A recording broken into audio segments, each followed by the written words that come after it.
સૌરાષ્ટ્રમાં સ્વાઇન ફ્લૂનો કહેર યથાવત છે। એક જ દિવસમાં 3 લોકોના મોત થયા છે। રાજકોટમાં 2 દર્દીના મોત થયા છે। દ્વારકાની મહિલાનું જામનગરમાં મોત નીપજ્યું છે। સ્વાઇન ફ્લૂના કેસમાં ચિંતાજનક રીતે વધારો થઈ રહ્યો છે। એક જ દિવસની અંદર 3 લોકો સ્વાઇન ફ્લૂને કારણે મૃત્યુ પામ્યા છે, તો રાજકોટમાં 2 દર્દીના મોત થયા છે।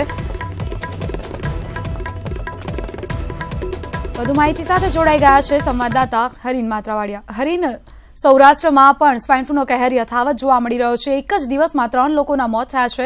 શું છે વધુ જાણકારી? ચોક્કસ રાજકોટમાં 2 દર્દીઓના મોત થયા છે સ્વાઇન ફ્લૂના કારણે, અને ખાસ કરીને વાત કરવામાં આવે તો જામનગરની પણ જીજી હોસ્પિટલમાં સારવાર લઈ રહેલા એક 42 વર્ષીય મહિલાનું મોત થયું છે। ખાસ કરીને આજના દિવસમાં 3 લોકોના દર્દીઓના છે તો સ્વાઇન ફ્લૂની મોત થયા છે। જો રાજકોટની વાત કરવામાં આવે તો હાલ 52 જેટલા દર્દીઓ છે રાજકોટની સિવિલ અને ખાનગી હોસ્પિટલોમાં સારવાર લઈ રહ્યા છે, અને જાન્યુઆરી મહિનાથી આજ દિવસ સુધી 229 કેસ છે સ્વાઇન ફ્લૂના પોઝિટિવ સામે આવ્યા છે, અને રાજકોટમાં ગઈકાલે 7 પોઝિટિવ કેસ છે તે સામે આવ્યા હતા। જી હરીન, આભાર આપનો અમારી સાથે જોડાવા માટે અને આ તમામ માહિતી માટે।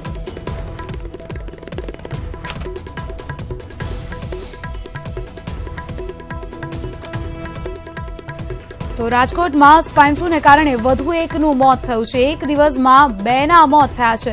જાગનાથ વિસ્તારમાં રહેતા 53 વર્ષીય પુરુષનું મોત થયું છે।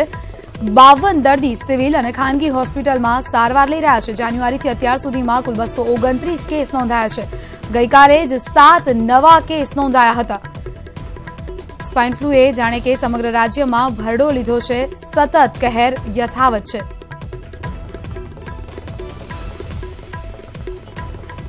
તો જામનગરમાં સ્વાઇન ફ્લૂને કારણે ફફડાટ ફેલાયો છે। સ્વાઇન ફ્લૂથી વધુ એકનું મોત થયું છે। દ્વારકાની મહિલાનું જીજી હોસ્પિટલમાં સારવાર દરમિયાન મોત થયું છે। મૃત્યુઆંક સતત વધી રહ્યો છે। સ્વાઇન ફ્લૂના નવા દર્દીઓની સંખ્યામાં પણ સતત ઉમેરો થઈ રહ્યો છે, ત્યારે લોકોમાં પણ સ્વાઇન ફ્લૂથી ફફડાટ ફેલાયો છે। હાઈકોર્ટ દ્વારા પણ સરકારને આદેશ કરવામાં આવ્યો છે કે સૂચક પગલાં લેવામાં આવે અને સ્વાઇન ફ્લૂને નાથવાના તમામ બનતા પ્રયત્નો કરવામાં આવે કે જેથી કરીને લોકોના જીવ જતા અટકાવી શકાય।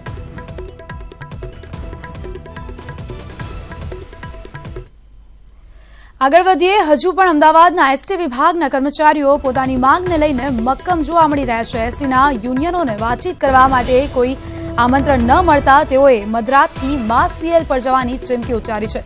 જોકે સરકારના આદેશ બાદ પણ એસટીના એમડીએ ફોન ન કરતા તેઓનું વલણ મક્કમ જોવા મળ્યું છે। વધુ માહિતી સાથે જોડાઈ ગયા છે સંવાદદાતા વિભુ પટેલ। વિભુ, હજુ પણ એસટીના કર્મચારીઓ પોતાની માંગને લઈને મક્કમ જોવા મળી રહ્યા છે। શું જાણકારી મળી રહી છે આ મામલાને લઈને? જી પ્રિયંકા, એસટી નિગમના 45,000 કર્મચારીઓ છે માસ સીએલ પર જવાના છે, તેને લઈને ચીમકી આપી હતી, ત્યારબાદ સરકાર હરકતમાં આવી હતી અને સરકારે આદેશ કર્યો હતો એમડીને કે વાતચીત કરો અને સમાધાન કરવા માટેની તૈયારી દર્શાવો। ત્યારે અત્યાર સુધીમાં યુનિયનનું કહેવું છે કે એમડીનો કોઈ ફોન નથી આવ્યો અથવા તો સમાધાન માટે કે ચર્ચા માટે કોઈ જ આમંત્રણ નથી આવ્યું। અને બીજી વાત એ છે કે યુનિયન મક્કમ છે કે જ્યાં સુધી સરકાર કે જે લોકો નિર્ણય લેવાના છે એમની સાથે બેઠક ના થાય તો અમે બેઠક નહીં કરીએ અને અમારી માંગને લઈ અને અમે અડગ છીએ। ત્યારે 20મી એટલે કે આજની મધરાત્રિથી તેઓ માસ સીએલ પર જવાની ચીમકી ઉચ્ચારી છે। ત્યારે જોવાનું એ છે કે હવે રાતના 12 વાગ્યા સુધીમાં સરકાર શું પગલાં લે છે।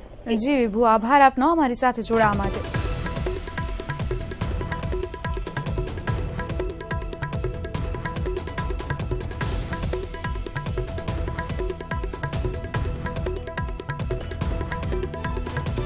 કચ્છ નખત્રાણાના 2 યુવકોની અટકાયત કરવામાં આવી છે। એલર્ટ વચ્ચે પાકિસ્તાનમાં વાત કરતા શંકા ઉઠી છે। સ્થાનિક પોલીસે અટકાયત કરી છે।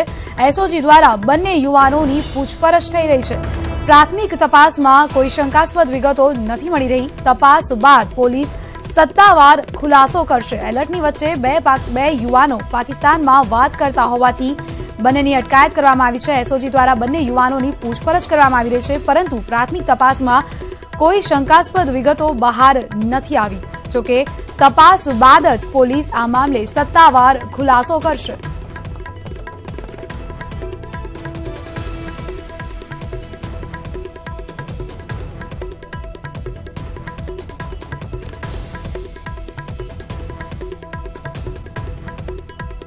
સ્થાનિક પોલીસે અટકાયત કરી બંને યુવકોની એસઓજી દ્વારા બંને યુવાનોની પૂછપરછ કરવામાં આવી। પૂછપરછમાં પ્રાથમિક રીતે કોઈ શંકાસ્પદ વિગતો સામે ન આવતા આખરે હવે પોલીસ પૂર્ણ તપાસ બાદ સત્તાવાર ખુલાસો કરશે।